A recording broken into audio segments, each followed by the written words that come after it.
Situ राज्य committee Himachal Pradesh ने प्रदेश सरकार द्वारा घोषित किए गए बजट को मज़दूरों के हित में करार नहीं दिया है। यह बजट मज़दूरों और कर्मचारियों की जो आकांक्षाएं उसको पूरा नहीं करता है। बजट में केवल 25 रुपये की दिहाड़ी मज़दूरों की उसमें बढ़ोतरी की गई है। महंगाई के इस दौर में 25 रुपये की वेतन बढ़ोतरी, दिहाड़ी में बढ़ोतरी किसी भी तरीके से मान्य नहीं है। और इसके साथ मनरेगा के जो आज लाखों मज़दूर इस प्रतीक्षा में थे प्रदेश के अंदर कि उनको न्यूनतम वेतन के दायरे में लाया जाता, उन न्यूनतम वेतन के दायरे में उन मज़दूरों को नहीं लाया गया है। आंगनवाड़ी, मिड डे मील और आशा कर्मचारी जो हैं, जिन्हें स्कीम वर्कर्स भी कहा जाता है, इन स्कीम वर्कर्स के लिए भी सरकार ने जो इनको ग्रेच्युटी देने का मसला था, इनके नियमितीकरण का सवाल था, इनको न्यूनतम वेतन के दायरे में लाने का सवाल था, उससे सरकार ने पल्ला झाड़ दिया है और केवल 300 से 500 रुपये की बढ़ोतरी करके जो है इन कर्मचारियों के साथ धोखा किया है। हिमाचल प्रदेश के अंदर जो वाटर कैरियर हैं, जल रक्षक हैं, पैराफिटर हैं, मल्टीपर्पज़ वर्कर हैं, पंप ऑपरेटर हैं और चौकीदार हैं, इसके साथ साथ राजस्व चौकीदार हैं, पंचायत के अंदर काम करने वाले जो वेटरनरी असिस्टेंट हैं और जो दूसरे मज़दूर हैं, इन मज़दूरों के वेतन में भी केवल 300 से 500 रुपये की बढ़ोतरी की गई है, जो कि नाकाफ़ी है।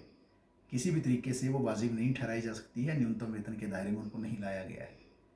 जो एसएमसी टीचर हैं, आईटी टीचर हैं और इसके साथ साथ जो एसपीओ हैं और सिलाई अध्यापिकाएं हैं, उनके संदर्भ में और आउटसोर्स कर्मचारी जो प्रदेश के अंदर है, उनके संदर्भ में जो एक नीति बनाने का सवाल था, उस नीति बनाने के सवाल पर भी इस सरकार ने कन्नी काट ली है। अगर बजट को आप देखेंगे तो बजट की जो शुरुआत की गई है उसमें जिस तरीके से इस बात को कहा गया है कि आत्मनिर्भर हिमाचल, और उस आत्मनिर्भर हिमाचल को करने के लिए 10 बिंदु उकेरे गए हैं। उन 10 बिंदुओं में कहीं भी मज़दूरों और कर्मचारियों का जिक्र नहीं है। ये अपने आप में बताने के लिए काफ़ी है कि प्रदेश सरकार के एजेंडे में मज़दूर और कर्मचारी हैं ही नहीं। आज निगमों और बोर्डों के अंदर जो कर्मचारी हैं वो ओपीएस बहाली की बात कर रहे हैं, उनकी आकांक्षा थी। और जब ये सरकार सत्ता में आई थी तो कांग्रेस पार्टी ने अपने घोषणा पत्र में जो 10 गारंटियाँ प्रमुख रूप से लाई थी, उनमें एक गारंटी जो ओपीएस बहाली की भी थी। तो आज निगमों और बोर्डों के जो कर्मचारी हैं, आज भी वो इस दायरे में नहीं आ पाए हैं कि उनको ओपीएस मिले।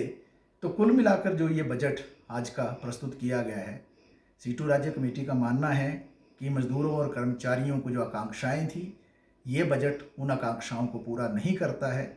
और हम फिर कहना चाहते हैं प्रदेश सरकार से कि मज़दूर और कर्मचारी हिमाचल प्रदेश जैसे राज्य की और पूरे देश की भी रीढ़ की हड्डी हैं। इनके बारे में सरकारों को निश्चित तौर से चिंतनशील रहना चाहिए, संवेदनशील होना चाहिए। लेकिन सरकार ने उस तरीके से इस दिशा में काम नहीं किया है। तो ये अपने आप में बताने के लिए काफ़ी है कि ये बजट उस दिशा में काम नहीं कर पाया जिस दिशा में एक मौका था सरकार के पास कि वो मज़दूरों और कर्मचारियों की आकांक्षा को पूरा करते।